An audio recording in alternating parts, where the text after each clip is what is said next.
Hi, everybody. Welcome to our webinar today. We're going to be talking today about how travel advisors are embracing sustainable and impactful travel. As you all are arriving into the webinar, getting settled in, I just want to encourage our audience members to jump into the chat and introduce yourselves. I know there's a lot of you here today, many people registered for this, which is really exciting. But it's always fun to see where people are coming from in the world and what part of the industry you're in. My name's John Sutherland. I'm the Senior Director of Community Impact at Tourism Cares. Tourism Cares is a US-based 501c3 nonprofit whose mission is to unite the travel industry and serve as a catalyst for positive social, environmental, and economic impact for the people and places of travel. And if we could just advance the slide, 2 slides. We do our work through in-person events, through networking, through industry training such as webinars, online education, access for you to tools and resources that are intended to serve all the segments of the industry, all professionals within our industry. Through our membership community, we hope to unite everybody, inspire you, and activate the industry towards benefiting communities and destinations all around the world. We at Tourism Cares recognize that sustainability is a journey. Some of you may be super knowledgeable, advanced on that journey, and some of you may be at the beginning stages. But regardless of where you're at, you are welcome into our community, and we invite you to just keep taking steps in the right direction. Before we begin, I just want to share Tourism Cares' perspective on sustainable, impactful travel. We actually use the term meaningful travel throughout our program to kind of encompass all of those terms: regenerative travel, eco travel, you name it. It all falls under meaningful travel for us. So we define meaningful travel as a travel product that ensures direct benefits for host communities. It's a travel that protects cultural and environmental assets and destinations. It connects guests to destinations in a deeper, more responsible way. And it's built, physically built, just like you build any other tourism product, except it's hyper-focused on positive impact, like preserving cultural heritage, offering diverse perspectives to guests, empowering local communities, being environmentally regenerative, and really immersing and transforming our travelers. This month of May, we're in the midst of Travel Advisor Appreciation Month. So thank all of you for being here and celebrating the power that you have as advisors to help infuse meaningful travel into our industry. This month, we've been offering free sustainability consultations for advisors. There's, I think, a few more slots available this month, so you can check that out on our website. And we've also produced a client-facing meaningful travel checklist that you can pop your logo in, co-brand with us, and share directly to your clients to help them understand how they can make small changes to drive positive impact, but also still have a great time on their trips.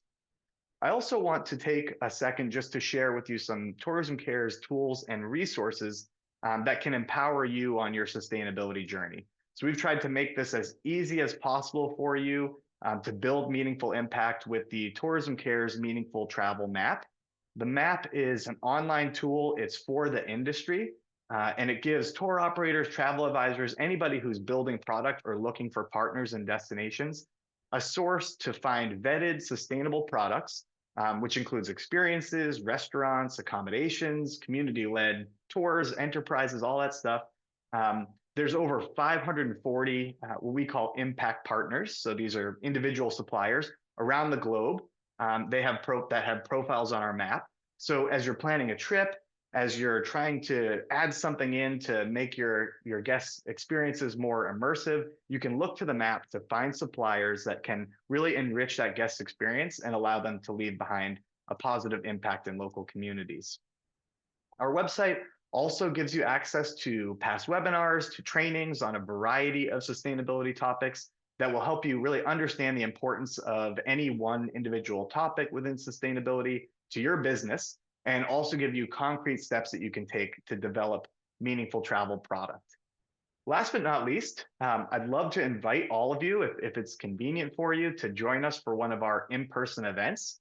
There's really nothing like seeing meaningful travel in person. and getting to meet like-minded people. I know a lot of the advisors I've talked to this month are really looking for community and other people who are doing the same work. So come join us at one of our in-person events this year. We'll be in Pittsburgh, Pennsylvania, and then Galveston, Texas later this fall. We just had an event on Friday in Miami that went really well. And so we'll be working with our local partners in each of those destinations to show how, if we all come together as an industry, travel can be a force for good. This webinar brings together advisors who are exploring sustainability in a bunch of different ways, from selling new kinds of products to shifting how they engage with their guests. This is meant to be a starting point for your sustainability journey, or just a nudge in the right direction to keep moving, right? Travel advisors are such an important segment of the tourism cares community because you represent such a powerful opportunity that our industry has to connect guests with meaningful travel and really be expert consultants who can cut through the noise around sustainability and create memorable, impactful experiences for guests. So as you're listening to all this amazing content today, please use the FAQ feature in the webinar to drop your questions into the FAQ section. If you want to address it to a particular person, go ahead. Otherwise, our moderator will help make sure you get your question answered. And we'll have plenty of time at the end to address those questions. So please do that throughout the webinar today. I'm thrilled now to step aside and let this amazing panel of inspiring travel advisors talk to you about their experiences. And I'm particularly excited to introduce a great friend to Tourism Cares, Emma Weissmann, the editor-in-chief of AGENTatHOME, the executive editor of TravelAge West, and the host of Humans of Travel and Trade Secrets podcasts. She also serves on the Tourism Cares Programs Committee, helping us advance all of our programmatic work. She's fresh back from her honeymoon. So Emma, we really appreciate you fitting us into your busy schedule. Emma's going to introduce the other panelists. So from here, Emma, thank you so much for coming and take it away. All right. Thank you so much, John. I am so happy to be here and so thrilled about this webinar. Happy Travel Advisor Appreciation Month, everyone. Thank you so much for tuning in. I'm just in awe looking at the chat and just seeing where you're tuning in from. It's really all over the world, which is so cool. I was going to start by saying good morning, but it really depends on where you're coming in from. So before we get started, I want to introduce our rockstar panelists for today. We have 4 standout travel advisors who are incorporating sustainable and impactful travel into their business models. So I'm going to start first with Vicky Smith of Earth Changers. Earth Changers is a UK-based sustainable travel platform that connects travelers to positive impact accommodations and tours around the world. She curates purpose-driven trips that support conservation, community development, and education. Vicky has worked in travel for 30 years and sustainable tourism for 20. Her background includes training as a ranger in South Africa and studying responsible tourism management. She is currently developing the International Center of Responsible Tourism's Balkans chapter.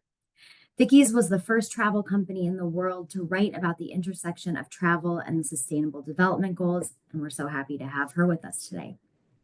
Next up, we have Kristin Winkaffe of Winkaffe Global Travel and Travel for Better. Kristin is the founder and lead travel designer of Winkaffe Global Travel, an award-winning agency specializing in sustainable luxury and immersive travel experiences. With a background in international development and human rights, Kristin blends world-class travel design with a deep commitment to supporting local communities, cultures, and conservation efforts. She's been recognized with the 2024 Virtuoso Sustainable Leadership Award and named to the 2025 Travel and Leisure A-List. She's also the executive director of Travel for Better, a nonprofit dedicated to uplifting communities and protecting the planet through more responsible, high-impact tourism. And I should have mentioned, as I introduce you, please turn your camera on so people can get to see your face, and then we'll head into the questions.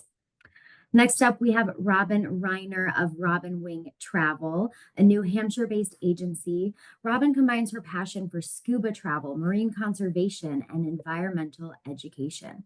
Taking a thoughtful, hands-on approach to every itinerary, Robin focuses on curating adventure and group scuba trips, as well as private getaways that support sustainability and conservation whenever possible. She has explored some of the world's most breathtaking dive sites, worked on coral restoration projects, and guided travelers through experiences that leave a lasting impact. She is a member of ATTA and ASTA, and most recently, a member of Tourism Cares. And last but certainly not least, we have Lydia Alvida of Aiden and Ivy. Lydia is the founder and senior travel advisor of Aiden and Ivy, a Boston-based agency focused on personalized travel planning for entertainment professionals, destination weddings, and purpose-driven experiences. She's known for creating thoughtful itineraries that highlight culturally rich destinations with care for travel's impact on communities and environments. Her approach is grounded in cultural respect and precise planning, helping clients experience the world in ways that are both meaningful and responsible. She's a member of Forbes BLK and the Wedding International Professionals Association, reflecting her focus on inclusion, responsibility, and professionalism in travel. Okay, so big welcome to all of our panelists. As you can see, they certainly have stacked resumes and are true change makers in the meaningful travel space. So thank you all so much for being here. I am going to start by kicking a question over to you, Vicky. I want to know what inspired you to start thinking differently about the type of travel that you offer? Was there a particular moment or an influence? It's probably been quite a lot, to be honest, over 20 years. But initially, I had worked in the French Alps after university. So I'd done a degree in French and international business. I was a skier myself, and I'd gone to work in ski in the French Alps because I loved the outdoors and wildlife. And that's how I ended up working in travel. And then I came back to London and I worked in international events, in particular internet tech events. And through that, ended up working back in web development for ski and overseas package holidays. But that was early 2000s. And the jobs at that stage were for the big e-commerce brands. So I worked for the UK's biggest single source of holiday sales, which was a media company, and was involved in developing their database and their consumer proposition. Through that, I actually went on a holiday to Kenya. So it was my first trip to Africa. And I was really shocked. I mean, I'd done a lot of travel myself, a lot of personal independent travel. I love travel. And it was the first time in my experience I'd seen plastic strewn along the streets, but right next to tourism development. Hotel that told people, please don't go outside, please don't talk to local people, please don't do this, please don't do that. And everyone inside was literally just there to eat, drink, and tan as much as they could. They weren't going on safari, unlike me. They weren't going out and about and talking to local people and experiencing the local culture. And I think I'd never experienced anything like it because it just was so foreign to me that people would go somewhere exotic like that and not engage with the outdoor world, be it nature, be it the communities. And so it really hit me quite hard at that point. And I went round the pool and did a bit of a busman's holiday survey and asked people why they were there and where they booked. And they pretty much all had booked. They're mostly British customers. They'd mostly booked through the company I was working for. And it really hit me like a ton of bricks that I was facilitating this, that this wasn't my idea of travel, and that there was a difference between my idea of travel and what the vast majority of people were doing. And I didn't like the sort of tourism I was involved with at that point in time. So that's really what sowed the seed. Absolutely, for me, very much working much more conservation and community oriented. Wow. What I find so fascinating about that is that you said you were unknowingly facilitating that type of travel. And that is just like, it's so poignant. And I'm sure that that's happening a lot and we don't even realize it. Yeah. And I think for me, it was also the difference between what is travel personally and what has become the tourism industry and this great big behemoth of a sector that we work in, and that it could be done differently. Yes, yes, absolutely. Robin, I know you have an interesting origin story as well. Can you share with everyone how you got into the industry? Thank you. So I started out as a biologist and a science teacher. And so just by the sheer nature of being a scientist, that it's something that I'm very passionate about. And was teaching for a while, decided that I had had enough teaching and joined a dive shop and was, so I was in charge of all of the travel for the scuba diving shop. So I sort of made it my mission to add in any kind of sustainable or meaningful uh, events that would go on. Thank you so much. Well, we're talking about origin stories, right? And being inspired to offer meaningful travel solutions is just half of the equation. But actually offering one or two tangible additions to your programming, that's where it really, action starts to take place. So, Lydia, I'm curious if you can share with us one or two additions to your programming that you feel have had a biggest impact for your clients. Sure thing. So it's interesting because we all come from different origins and different ways of getting into this business. And where I came from was within higher education, kind of like Robin education, but with higher ed. And when I was doing that, I was often the person who was like, you guys should get into travel. Like, you should go travel. You should go do this. You could do that. Bada. And my friends are like, okay, Lydia, stop telling us to go on trips. But then, the pandemic hit, and I was like, look at the earth rebounding. Look at what's happening. And from that, I decided to really start my business. And so it's interesting because as I'm starting my business, I'm like, how do you make sustainability and luxury a possibility and a reality? And there are so many people out there who are really doing that. But I kept looking at the finite things, like, how do I start? One thing that I do is I use Stripe, and I think a lot of us use Stripe for our fees and our fundings and things like that, but they have Stripe Climate. And Stripe Climate is where every single fee or every single moment that you take money, a portion of it goes to partners and users. It contributes to, carbon monoxide removal efforts. And so they've partnered with this really big organization that focuses on carbon removal by 2,300 or 30, but at like a certain amount. So I know every single time that my clients are working with me, and like they know now because I tell them a certain part of their money is going to offsetting carbon monoxide levels. Along with that, I'm constantly promoting within my, Instagram and my pages and donating a portion of what they pay for travel again to efforts such as Rewild and the Black Mamas, which is an all-female anti-poaching unit in the South Africa. But it's from my engagement fees slash planning fees that this happens. And it seems so minute, so small, but it's almost like that whole mindset of if you put money in your savings and you don't think about it, then your savings grows. Well, if you put money towards sustainability and meaningful travel and helping out the environment, you don't think about it, but yet you're making such a huge, huge impact. That is such a good point. And bundling it into your engagement fee or planning fee is such a smart approach. Kristin, I'm dying to know from you, same question, one or two additions to your programming that you feel have the biggest impact for your clients. Yeah, so I'll just touch on this quickly, I think, since Lydia already talked about a number of the things we do. We do donate some of our profits from every trip as well. For us, half goes to a local organization in the destination, and then half goes to Travel for Better, our partner nonprofit. So I think we both do this because it's super easy to implement. It doesn't really take like a lot of time to put this practice into place. And clients really love knowing that their trip is contributing in a real way. We also very recently built carbon offsetting into our planning fees.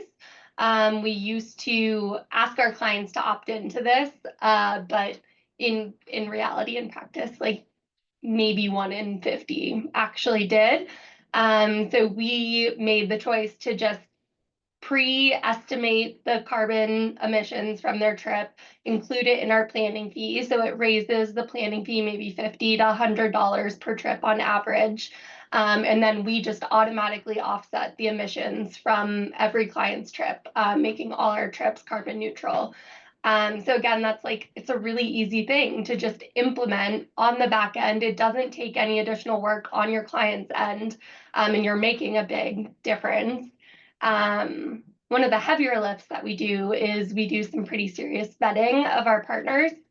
So we look at who owns the company, how they treat their staff, who they employ, what they're actually doing sustainability-wise. And this goes beyond just kind of what they put on their website. Since sustainability has become such a hot word, everyone says they're doing sustainability, but we look beyond that and see kind of what that actually means. What are they actually doing? What are these practices? What is the impact? This one takes a lot of time and a lot of effort, but if we say we care about impact and we care about what these trips are actually doing, then this is a big important one that we need to do. We need to know who we're sending our clients to. And just like little shameless plug for people who are thinking about this, like, where do I start? What are these actions that I can take? Travel for Better is about to release a course to help advisors figure out what actions make sense for your model, your business model, as well as the supplier screening tool and database that'll make vetting way easier and way more transparent. So if anyone's interested in those, feel free to shoot me an email offline and I can let you know when they come out. Kristin, I'm going to get back to you in a moment too, because I do want to hear more about advice that you have for people who are just at the beginning of their own journeys. But there's a couple of things that you said that I just thought were really, really smart. I mean, not passing the responsibility onto your client to have to opt in to do something like this, but just by signing up with you, they know that that's part of the deal, that you are going to be doing carbon offsetting or whatever it may be. And also, it's really the travel advisor's responsibility to ask the tough questions when it comes to vetting suppliers. So I love both of those points. And Robin, I'm going to transition a little bit over to you because I know that you have a great story that really illustrates an example of a sustainable or meaningful experience that you arranged for your clients that was really special to them. So can you share that with us? Yes, thank you. I'd be happy to. I was in Cozumel, and a lot of people, as Vicky was saying, oh, well, Cozumel, I'm going to sit on the beach and, maybe I'll go in the water. But as a biologist and there on the trip that I was on, there were a number of other people who were very similar to me, that they were like, I want to do something that makes a difference. And I found there's on the south side of the island called Punta Sur, there is a park, and and a lot of people don't know about it, that you can actually join the biologists there and help with the turtles. So the biologists have records of all of the turtle nests, and they're marked. They know for the most part when the turtles will be hatching, when the turtles lay their eggs, and everything is recorded. So I went there one night. You show up about 9:30 at night, and I got there and the biologist said, I think there's one nest that is getting ready to hatch. Let's walk over and see. And we walked over to see. You can't use regular flashlights. You have to use a red light or a green light so you don't disturb any of the wildlife. And just as we got to the nest, it was like a little volcano of loggerhead turtles. And the feeling that I don't think the most hardened person can look at these baby turtles pouring out of the nest and not feel anything but, I have to help these turtles and make sure that they get to the water. And so basically we sat there and we watched as they went up and in toward the ocean. They just instinctively know, okay, got to get to water. We waited until we thought that it was the end of the all the turtles coming out, and then we would dig down and we would count the eggs that hatched, the eggs that didn't hatch, and take records. So not only were we making sure that the turtles were getting to the ocean, that we also were taking data so they would know. And then we cover it all up and then walk further down to watch the mother turtles come up on the beach, lay the eggs, and again, having the opportunity to sit just outside of where she is making her nest and watching her lay her eggs, make the nest, lay her eggs, and we were counting them, and the turtle kind of goes into a like a stupor, that she's not paying attention to anything around her. So we could take measurements of her shell to estimate her age, check her health, and record the nest. And so it's Wow. it's something that it will stay with me forever, as well as the people who were with me. Yeah, absolutely. It sounds like such a special experience. And like you said, not even the most hardened person in the world could experience that and not feel like they're making a difference and feel something. And that actually reminds me, it's easy once the clients are there, right? And you have the experience and they're going through it. But prior to their departure, communicating these things to them is really important. And Lydia, I'm curious how your clients have responded to your business model and what you have learned about guest engagement and communication when it comes to the topic of meaningful travel. Are they receptive to it? At what point do you bring it up? All the things. So, my clients, most of my clients don't come to me with sustainability in mind.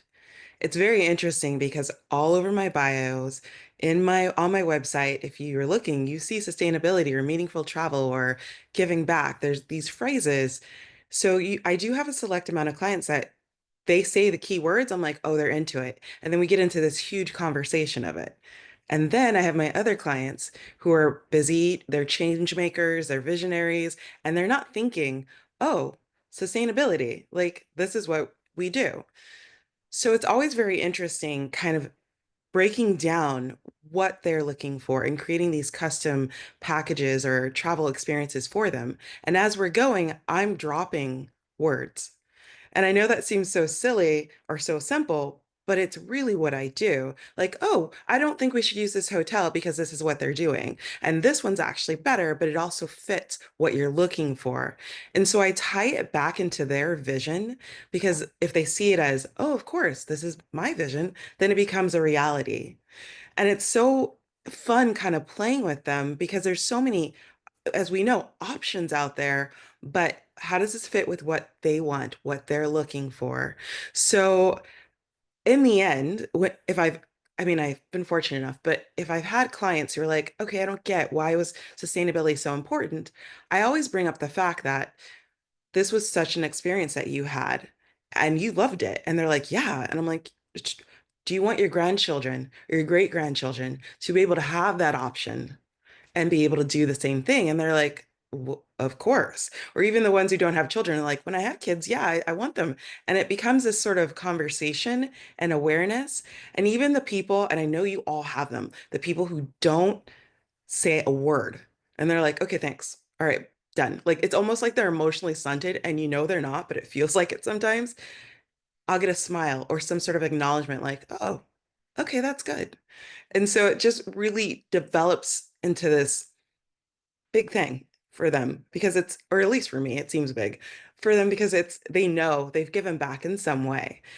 And Kristin's 100% right. Sustainability has become this like, oh, that's so cool. That's so cliche. Blah, blah, blah, blah. But when we break it down so that they know exactly how they're giving back or what the resort or supplier they're using, how it really helps the environment, like, oh, we're using local guides. These are all people who are from this region who can then tell you the ins and outs and those places that you may not know about.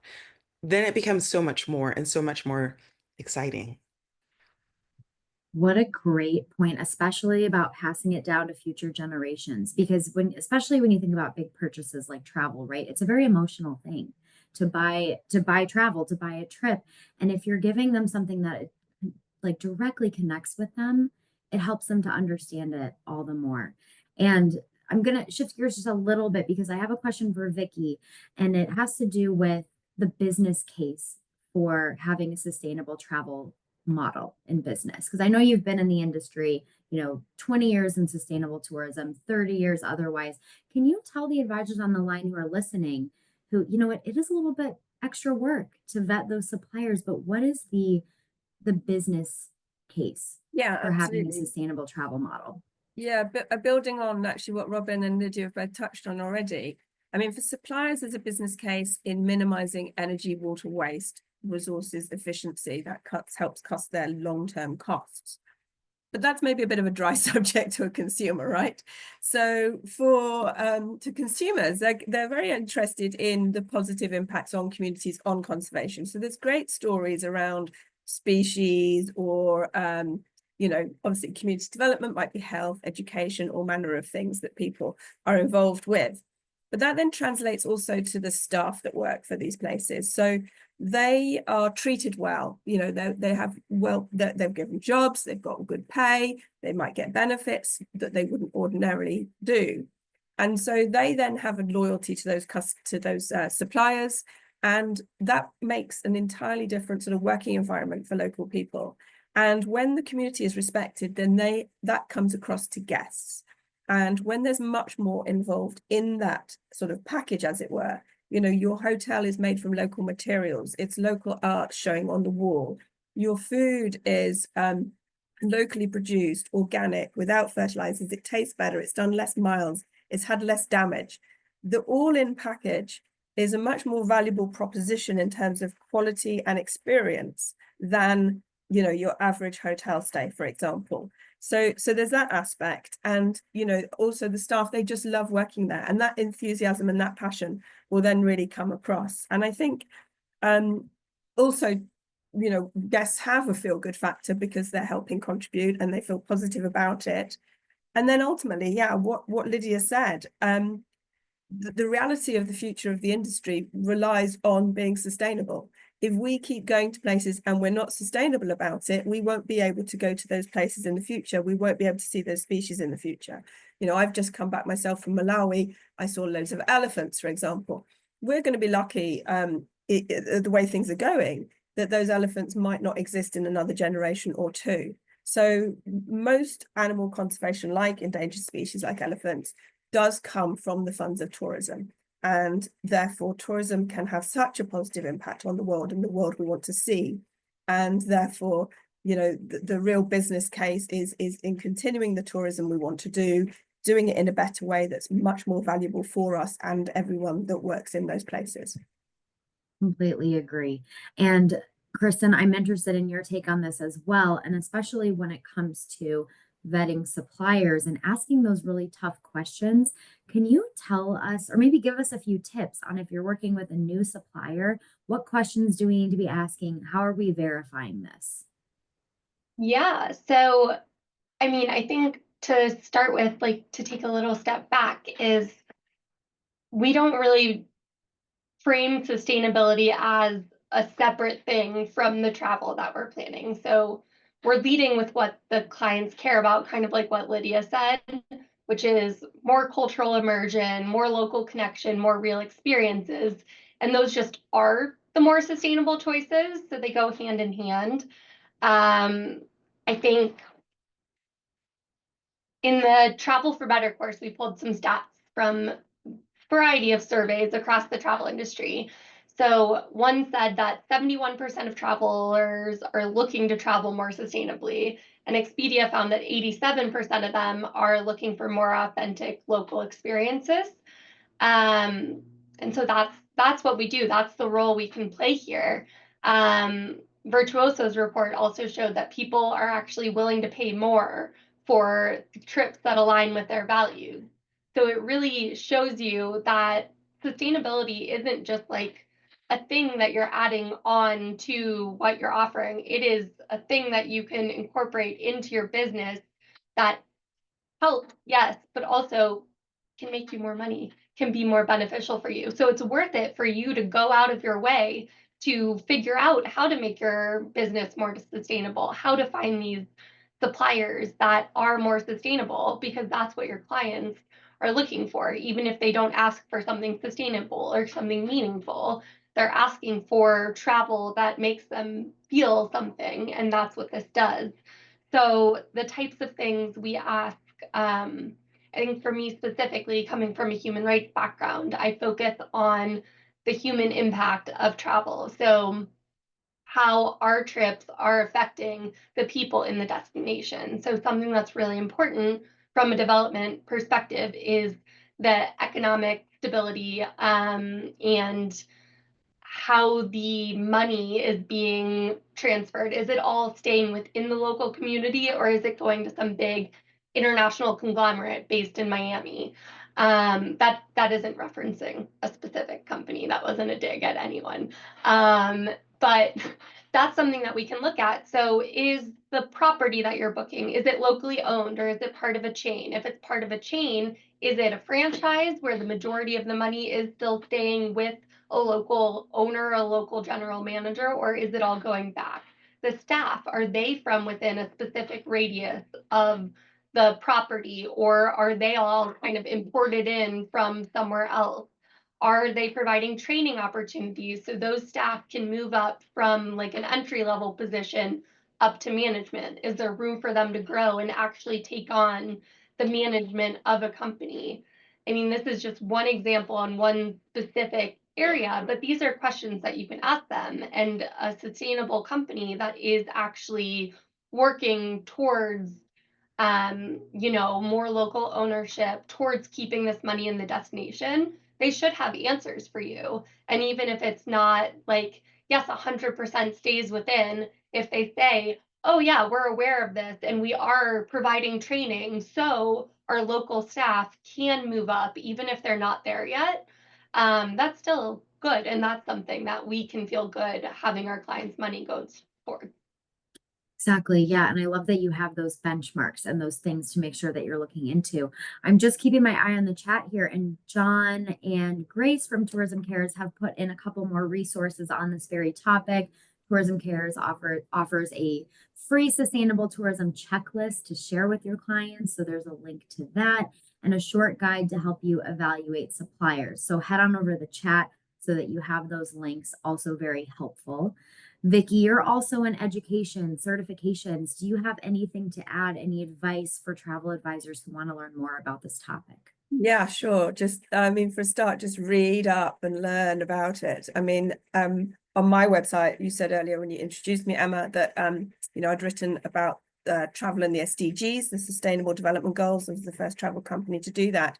So all that content's on my site. You can find that there. And also just follow social media of accounts like mine, Earth Changers, Tourism Cares, others that are out there, all the guys here. I talk about all the issues all the time, and just keep learning, really. I mean, as I said, I'm also involved in education to some extent through the International Centre of Responsible Tourism. And we have educational resources we're going to have access to through my chapter set up for the Balkans, which aren't quite ready yet, but keep an eye. So you can find that on LinkedIn. Yeah, just keep reading and questioning and asking. And, if it's not clear, I think, to something, what something means, please just ask. Anyone can feel free to ping me a message and just ask me what something means, and I can either send you resources or explain or what have you. It takes a long time to learn all this stuff, to be honest, and learn all the interactions of the implications. And like we've said, it's going to be defaults in future. So the more we can educate our customers also to ask and understand, the more the demand will shift that way. And it is better value. So I think it's definitely worth doing. Yeah. Kristin, I love what you just said in the chat. You don't need to do everything. You just need to do something. I think that's a really wonderful mindset to adopt. And, we're talking about education and sustainability. There's all these buzzwords around sustainable travel. What does that really mean? And there's a lot of misconceptions about sustainability and travel as well. Lydia, I'm curious from your perspective, especially coming from the luxury space, what you're seeing in terms of misconceptions and how you overcome those with your clients. Sure. I think the big one, there's even a movie out or a TV show that out right now that really hits this, is you can't have luxury and sustainability tied together. That's a huge misconception. And even I've had marketers tell me, there's no way we can promote you this way. No one's going to come to you. Well, if that's the case, I wouldn't have a business. So it's really one of those things, especially like there's properties, and there's different companies, and I don't want to name drop, so I'm not, but there's companies that some of their employees don't get their bonuses if they're not meeting their sustainability goals for the year. Right. And so you're like, I want to work with these people. Wow. Okay. And then there's other companies that, for example, that they have Earth Check or they have these other awards. And then you've got people who are like, we know exactly what it means. The sales team can tell me this is what we did. This is how we won this award. Those are luxury properties, ultra luxe luxury. It's definitely a misconception.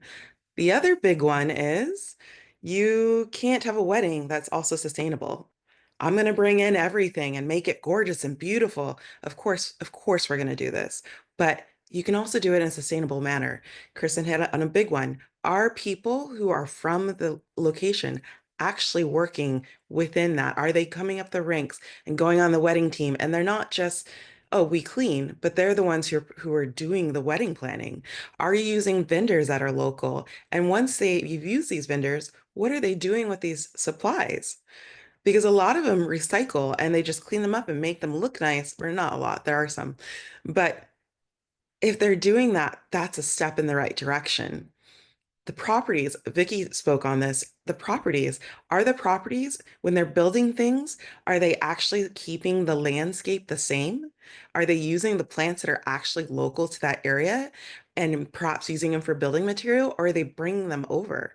Because if you're going to build me this beautiful gazebo, let's say, can you do that with material that's actually there?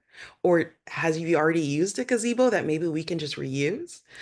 These are all things that make destination weddings so much more sustainable and gorgeous. I've had people who've used villas instead of going to build out everything because the villas had beautiful arches and beautiful paintings on the wall.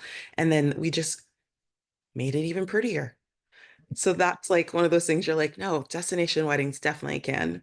And I think this is a big one. Sorry, last one. I don't know where to start and I don't do anything right. Like, I don't even know how to start.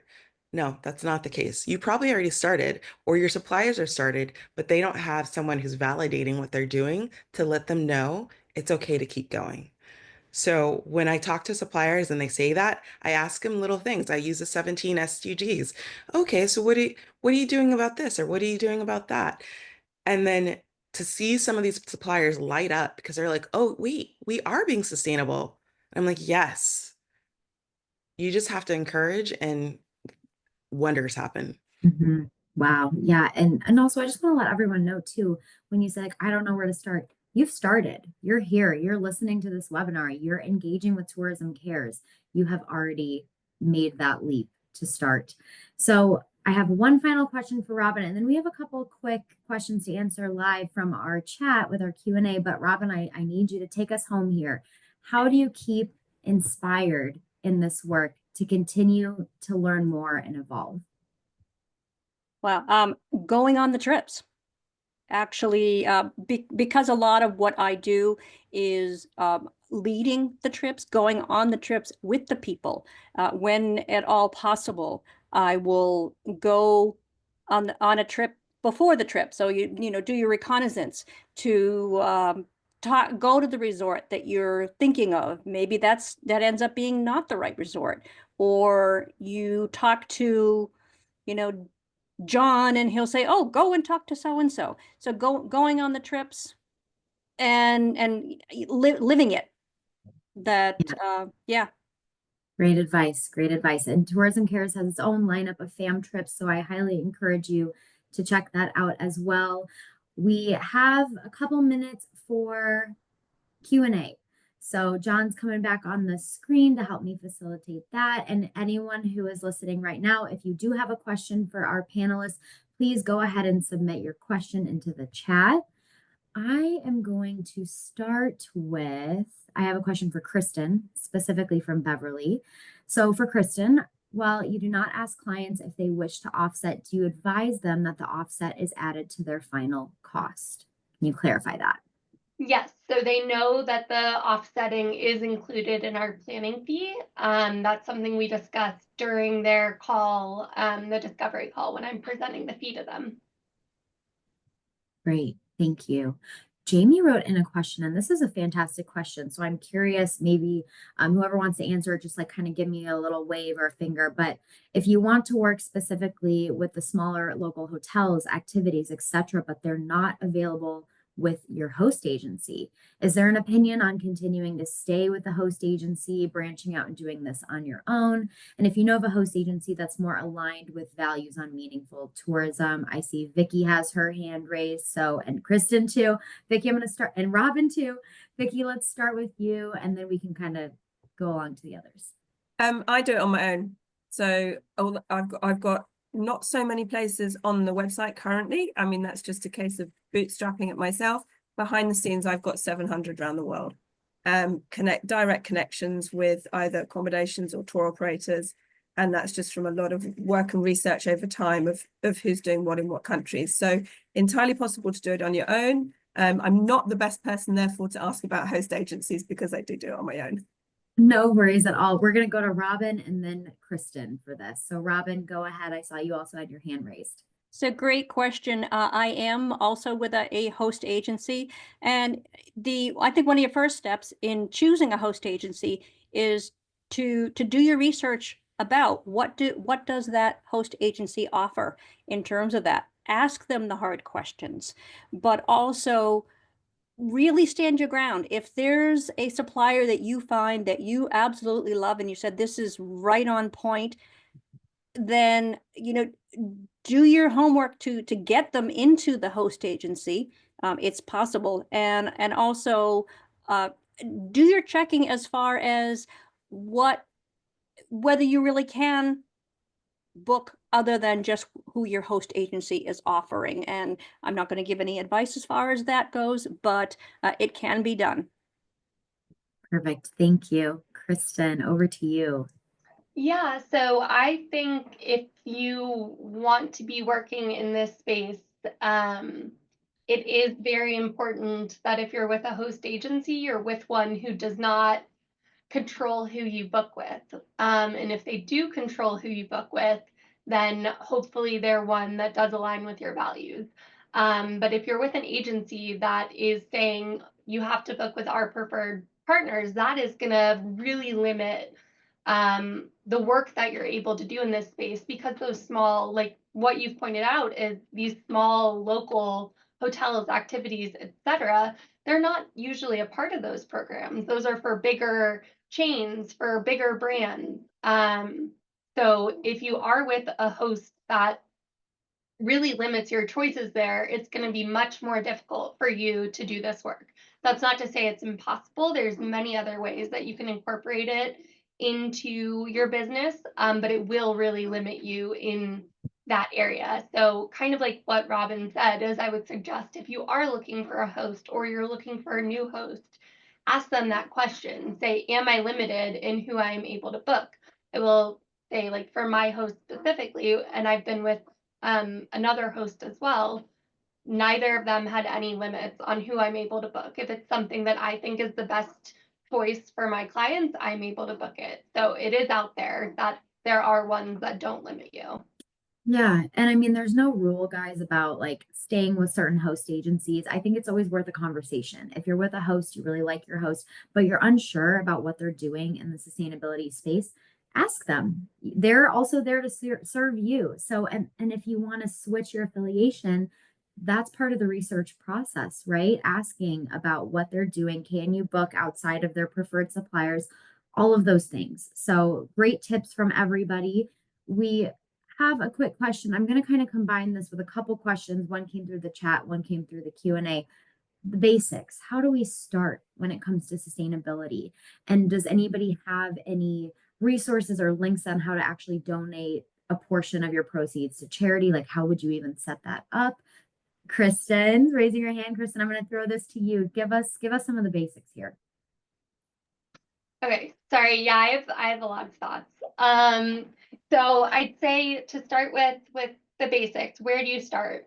Kind of along with what I said before, is don't overthink it. You don't need to be doing everything. You don't need to know everything in order to get started. You don't need to become an expert overnight or rebrand your whole business to say that you're a sustainable advisor.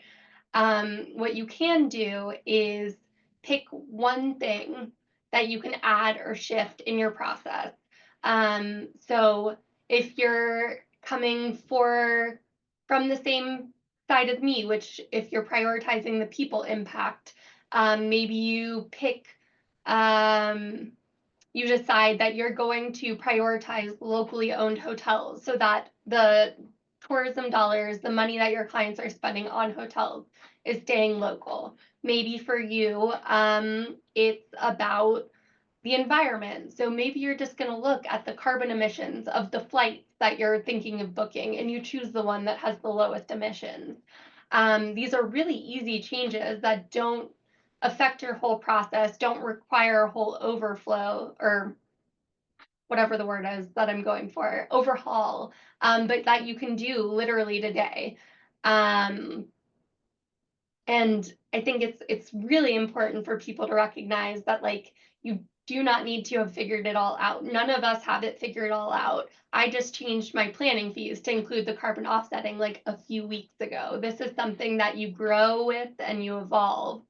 And then in terms of the question on how to figure out where to donate, I mean, shameless plug again, Travel for Better, you can donate through us, and we work to support pre-vetted programs.